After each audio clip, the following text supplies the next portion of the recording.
పార్టీతో కలిసి వస్తారా లేక కట్టప్పలవుతారా? మీరు వింటున్నది నిజమే. ఇప్పుడు అందరి చూపు మహబూబ్ నగర్ జిల్లా జడ్చర్ల మున్సిపాలిటీ చైర్పర్సన్ ఎన్నికపై ఉంది. చాలా రోజులుగా ఖాళీగా ఉన్న ఒక చైర్పర్సన్ ఎన్నిక జరగాలని ఇటీవల ఎన్నికల సంఘం ఆదేశాలు ఇవ్వడంతో ఇప్పుడున్న పరిస్థితుల్లో కౌన్సిలర్లు బీఆర్ఎస్ నాయకురాలిని ఎన్నుకుంటారా లేక ఎమ్మెల్యే సూచించిన వారిని ఎన్నుకొని కట్టప్పలవుతారా? చైర్పర్సన్ ఎన్నికపై ప్రత్యేక కథనం.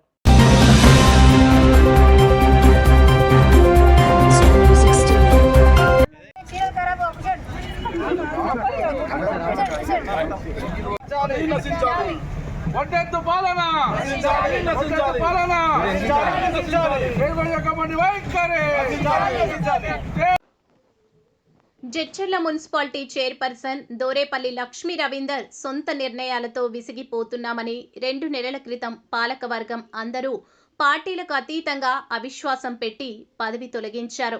నిజానికి ఇక్కడ బీఆర్ఎస్ పార్టీకి స్పష్టమైన మెజారిటీ ఉంది.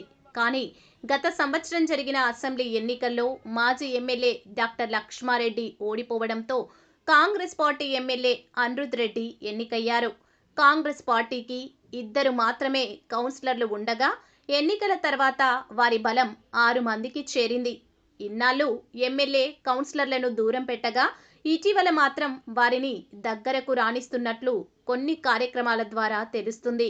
ఇదే తరుణంలో ఈ నెల 18వ తేదీ వరకు చైర్పర్సన్ ఎన్నిక జరగాలంటే కౌన్సిలర్లు అధికార పార్టీ ఎమ్మెల్యే చెప్పిన వారికి ఓటు వేస్తారా లేదా తాము గెలిచిన పార్టీ బీఆర్ఎస్ మద్దతు తెలిపిన వారికి ఓటు వేస్తారా అనే ప్రశ్న అందరి మదిలో నెలకొంది.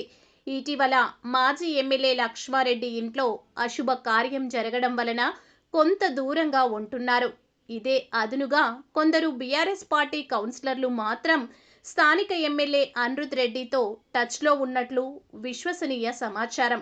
ఇదిలా ఉంటే చైర్పర్సన్ రేసులో ఉన్న ఒక మహిళా కౌన్సిలర్ కొందరు కౌన్సిలర్లకు తనకు మద్దతు ఇవ్వాలని కొంత నగదు చెల్లించినట్లు గుసగుసలు కూడా వినిపిస్తున్నాయి.